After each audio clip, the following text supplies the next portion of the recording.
Why is it that most YouTube channels fail to grow? Well, it's probably because they've missed out on these basic steps you need to take before you start even setting up a channel. You can avoid these, but because of the success of YouTube, everyone now wants in, which means it's becoming more and more competitive. And if you watch the rest of this video, it's going to give you an edge over all of the people who don't bother. The first step is your goals. Now, you might be a kid in your bedroom dreaming of YouTube fame, or you might be a marketer for a small business looking to generate revenue.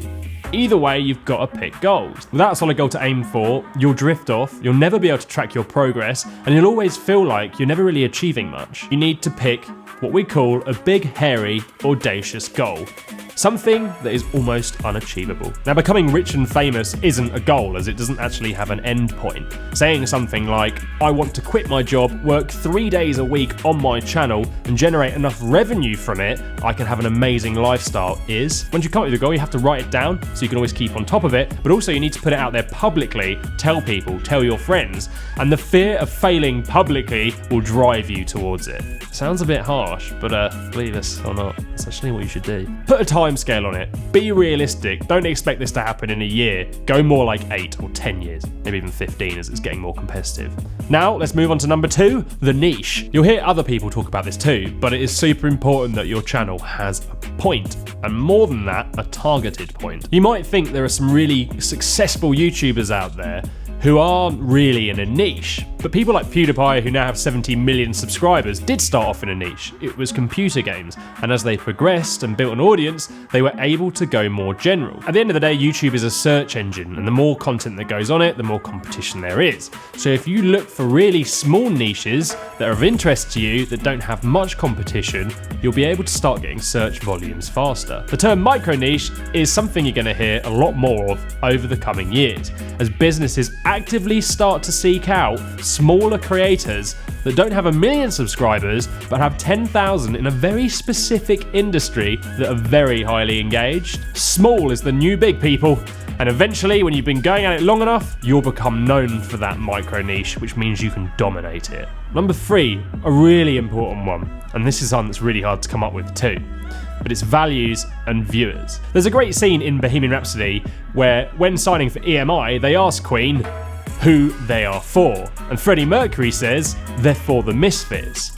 Now, everything Queen ever did from that point on had some sort of element of being a misfit to it. The music they created was a misfit. It didn't stick to one particular genre. It went from rock to country to hip-hop. The band itself was made up from 4 different misfits, from a charismatic frontman to an intelligent kind of boff to a ladies' man, and even John Deacon, who was basically a misfit in the Misfits. It wasn't just their music that encapsulated this, it was absolutely everything about them.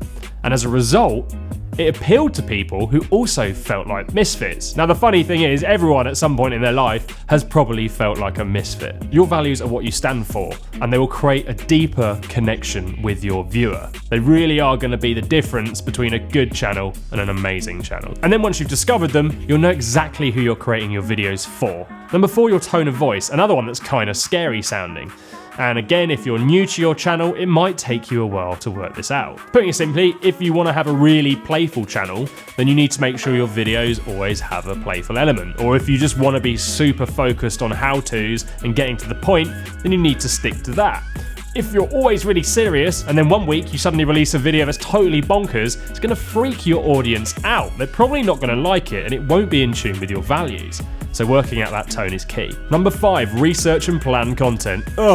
More boring stuff, I know, but YouTube is all about your viewer and what they want to see. It's not really about what you want to make. As it's a search engine, you can find out quite easily through tools like Ubersuggest what people are searching for, and then that will give you ideas of what sort of content to produce. Once you've got your topics planned, then make sure that you plan it, write a script if you need to, make sure that fits in with your tone of voice and your values, and then make sure that the title of all of this content plays in nicely with search terms. Number 6, batch your content. Now, YouTube is hungry, it needs feeding all the time, and so does your channel, and so do your viewers.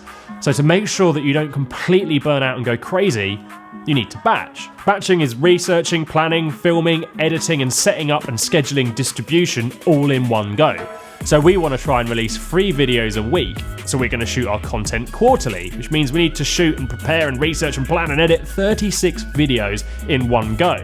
Now, in order to stay sane, you need to do this, because otherwise, if you're going, oh man, I've got one more day to film and edit and plan and research another video, you're always going to be fighting fires and chasing it. And it only takes one day being ill, or one day where you're just too tired and you lack the energy for your whole system to fall apart. Number 7, learn how YouTube works. We've made tons of videos that will help you get the most out of your videos. There are certain things that YouTube needs to see, certain things you need to do to make sure that it distributes it for you and helps you grow your channel. There are free courses available, certifications that YouTube puts out there, and a ton of other creators all talking about YouTube. The more time you spend watching this and learning YouTube, the more your channel's gonna grow. That's why you should subscribe to us. And 8th thing, you've got to have fun. The speed at which your channel grows is going to frustrate you, and it's going to get you down at times, especially if you always have big numbers floating around. No matter what content you're creating, you need to celebrate the little wins, the great comments people leave, the times they share it, the times you create conversations. Don't focus on the trolls. The moment you stop enjoying your channel is the moment you should stop making videos, because that's the whole point, right? Now go forth and use this information, and I hope it hasn't sucked some of the fun out of it. I promise you now, if you do use it, you will have a better channel. So make sure you subscribe for more videos like this, and over the next 10 years, that's right, 10 years, we're going to be providing content on a regular basis, all designed to help grow your channel. And check out this playlist here to learn all the basics of building, and I'm going to say the word again, growing your YouTube channel.